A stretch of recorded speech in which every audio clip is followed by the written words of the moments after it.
Tu es né avec des énormes cadeaux qui font que tu es qui tu es.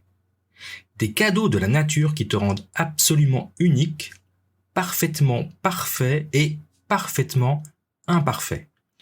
Et ces cadeaux sont tes forces, tes talents, tes capacités, tes connaissances et tes valeurs. Bienvenue dans ce nouvel épisode du podcast du leadership holistique et aujourd'hui, je vais te parler des 5 étapes pour trouver ton Ikigai.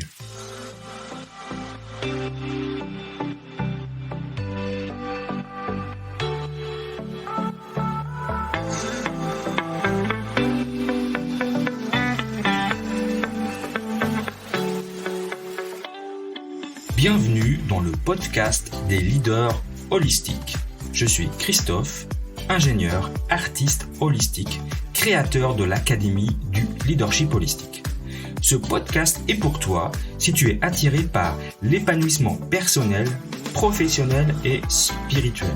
Si tu veux devenir un leader serviteur, bienveillant, humaniste, éthique et intuitif, si tu veux développer un leadership avec une approche globale, intégrale, holistique, basée sur ton corps, ton cœur et ton esprit, pour le bien de tes proches et de la communauté, alors tu es au bon endroit. Alors, on y va, c'est parti!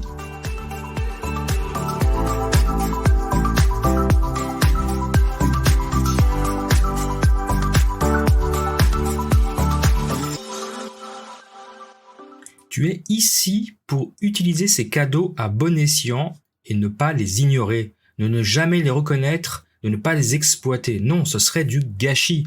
Tu es ici parce que tu es unique et merveilleux, doté de ces merveilleuses ressources pour apporter et offrir au monde ta contribution et tes changements.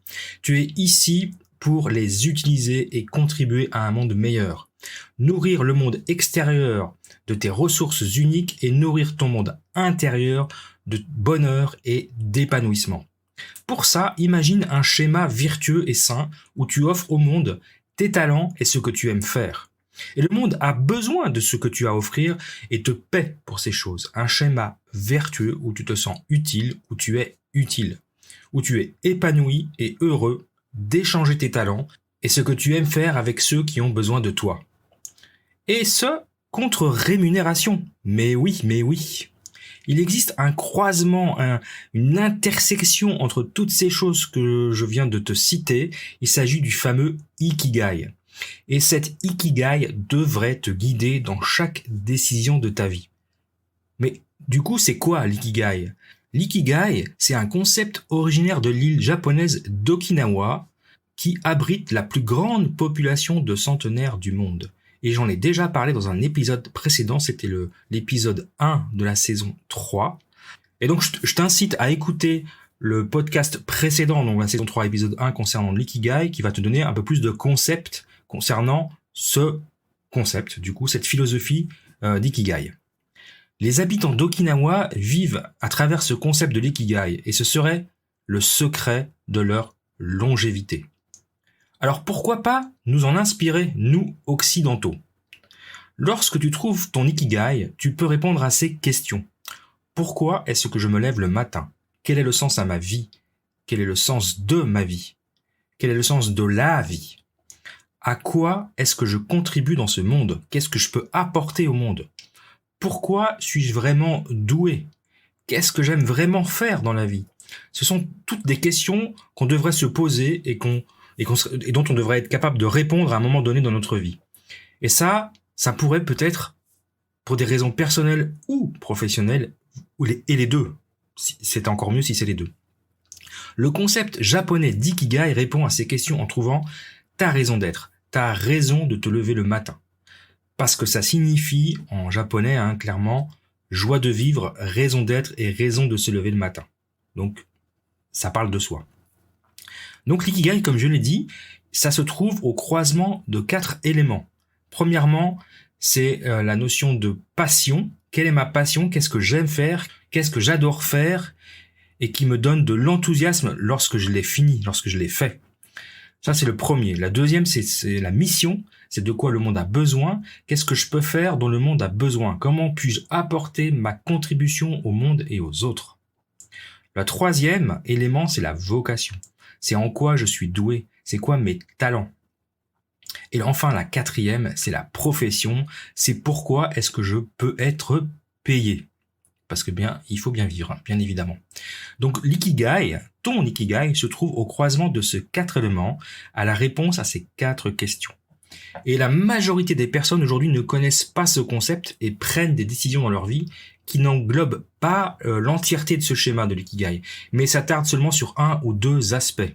Souvent, on essaie de faire un travail qui nous passionne, si c'est possible, ou en tout cas pour lequel on est compétent et pour lequel on est payé. Mais c'est rare qu'on fait un travail qui répond aux 4 éléments que sont la passion, la mission, la vocation et la profession. En général, on choisit un métier qu'on adore, pour lequel on est très passionné, sans tenir compte, sans analyser la partie financière et nos propres besoins, puis on se retrouve dans des situations délicates à la fin du mois. Ou alors c'est l'inverse, c'est-à-dire qu'on fait un travail pour lequel on est très bien payé mais qui nous ennuie. Et alors que dans la vie, on sait très bien que tout est une question d'équilibre, de balance parfaite. Et le juste milieu, c'est la perfection. Et dans ce contexte précis, c'est l'ikigai. L'ikigai, c'est pas un nom pour désigner un concept. C'est vraiment ce qu'on pourrait appeler ta mission de vie, ton objectif de vie, ta raison de vivre. Alors si c'est un peu trop fort pour toi, tu peux parler de ta mission professionnelle, si on veut parler que de la partie professionnelle. Mais on peut aussi travailler sur sa mission de vie en répondant à ces 4 questions. Donc moi, personnellement, je l'appelle Ikigai pour faciliter ces choses et surtout parce que c'est à travers l'Ikigai et en découvrant mon Ikigai que j'ai réellement compris cette philosophie et que j'ai pu trouver mon Ikigai. Alors, avant d'aller plus loin, je voudrais te rassurer tout de suite, on a tous un Ikigai. Tout le monde a son Ikigai.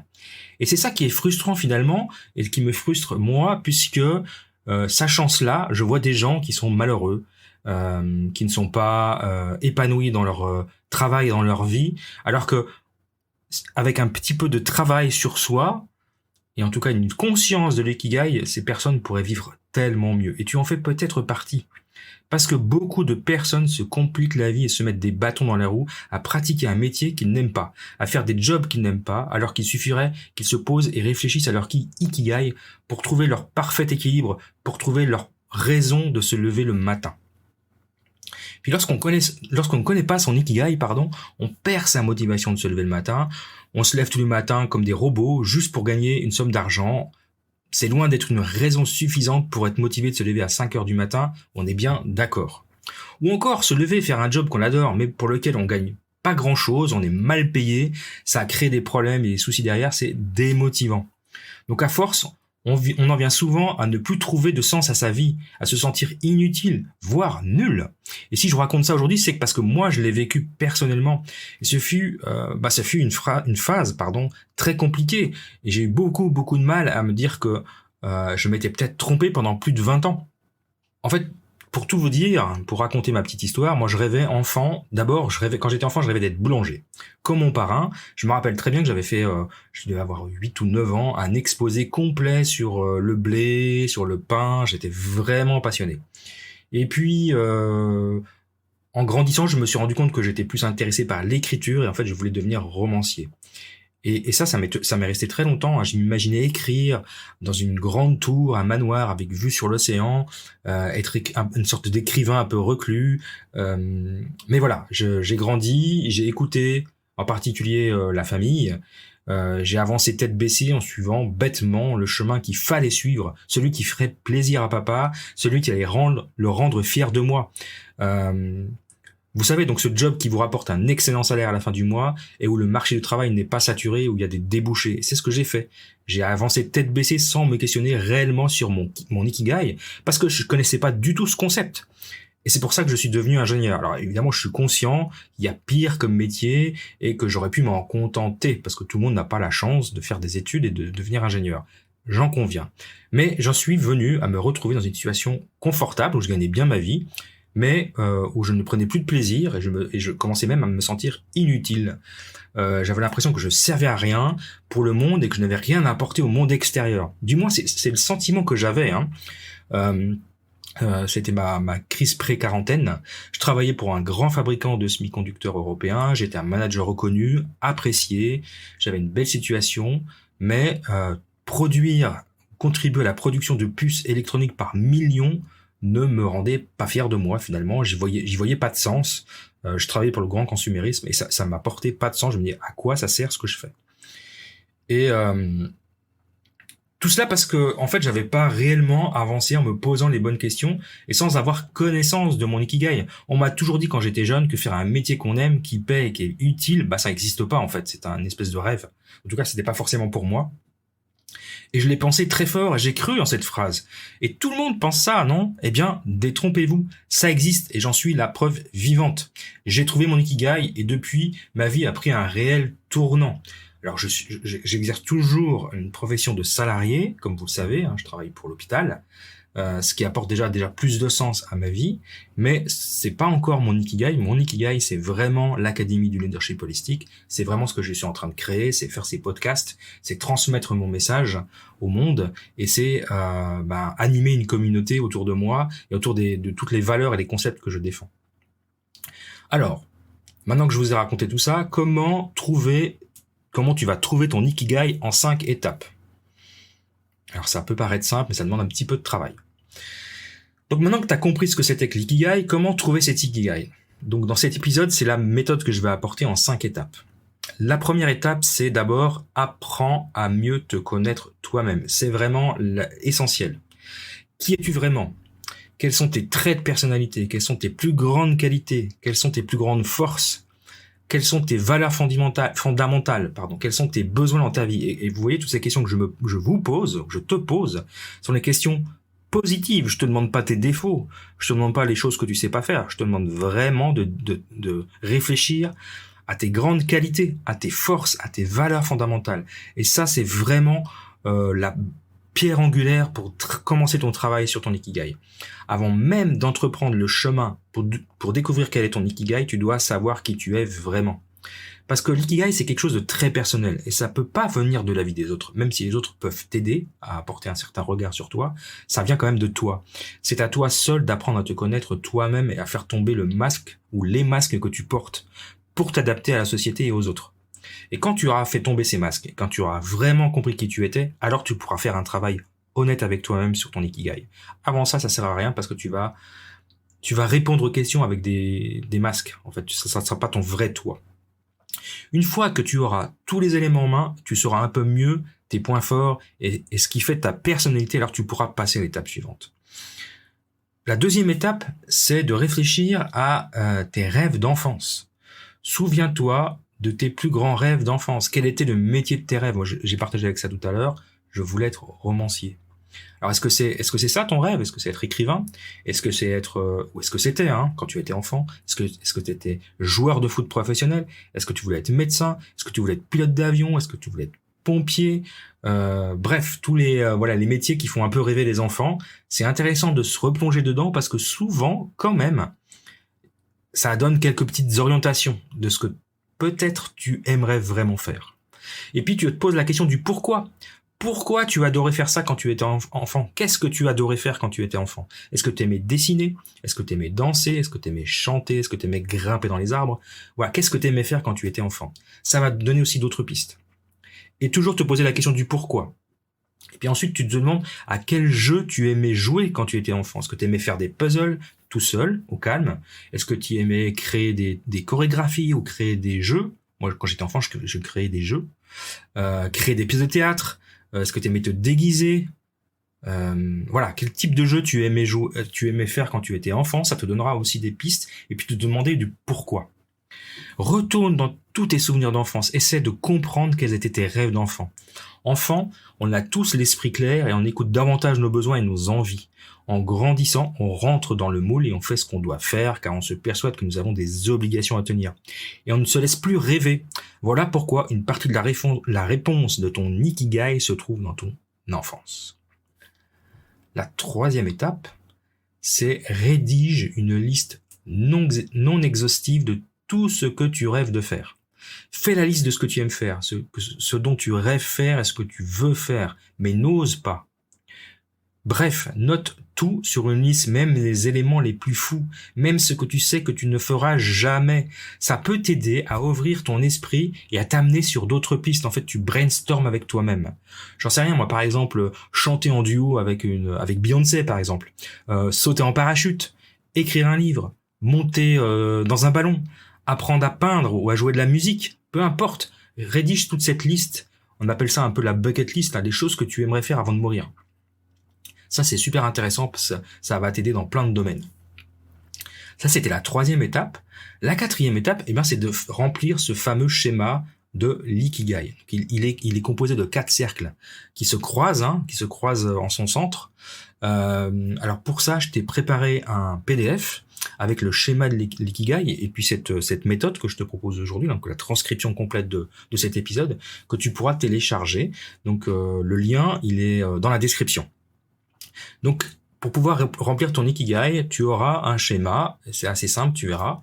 Et en plus, dans cet exemple, dans ce PDF, j'ai inséré mon exemple pour t'inspirer en fait. L'idée, c'est pas de me copier, mais c'est juste pour te montrer un exercice de la vraie vie.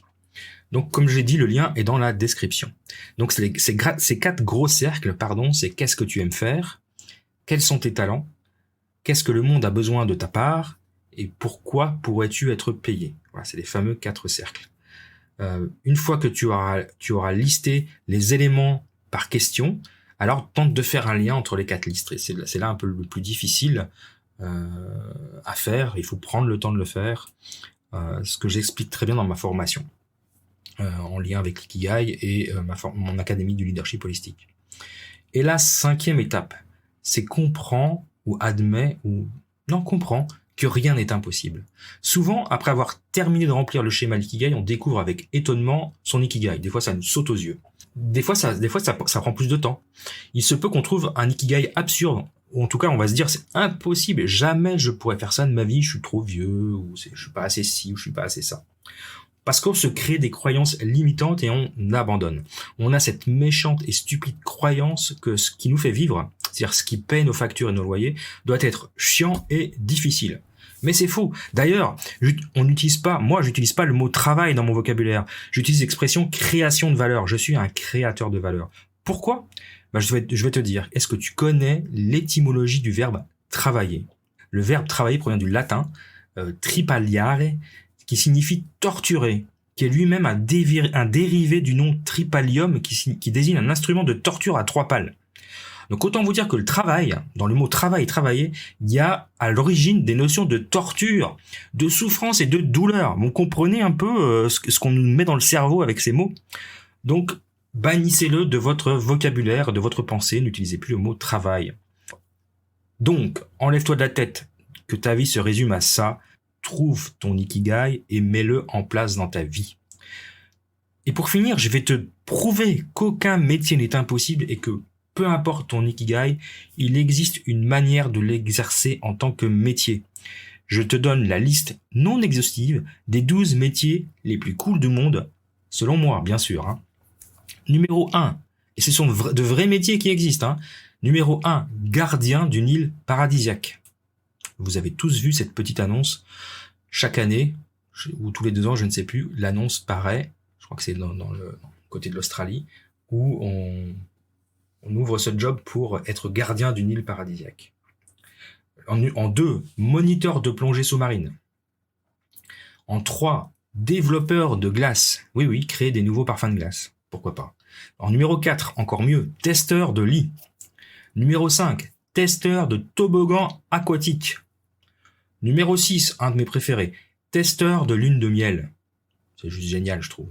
Numéro 7, ambassadeur culinaire. Numéro 8, nourrice pour panda. Numéro 9, podcasteur. Numéro 10, voyageur professionnel. Numéro 11, prof de surf. Et enfin, numéro 12, youtubeur. Donc vous voyez, il n'y a aucune limite. À notre époque, on peut faire tout ce qu'on veut. Alors maintenant que tu sais tout ça, arrête tout de suite cette croyance limitante qui te dit que tu ne pourras pas vivre de ton ikigai car c'est faux. Bien sûr, une fois que tu auras trouvé ton ikigai, l'aventure ne fait que commencer. On peut pas juste mettre en place son ikigai du jour au lendemain. Donc il faudra avancer. Il faudra faire un plan. Maintenant, tu vas t'y mettre, il faut que tu mettes en place le plan d'action pour changer ta vie. Et la première étape, c'est découvrir ton Ikigai. Alors je te remercie de m'avoir écouté le long de cet épisode. Donc ce que je te demande maintenant, c'est de télécharger le fichier PDF pour faire l'exercice de découvrir ton Ikigai. Le lien est dans la description. Tu n'as qu'à télécharger le fichier et suivre les instructions que je t'ai données pendant ce podcast et que tu vas retrouver retranscrites dans le livret. Je te remercie, je te souhaite une belle semaine et je te retrouve très bientôt. En attendant, réfléchis bien à ton Ikigai.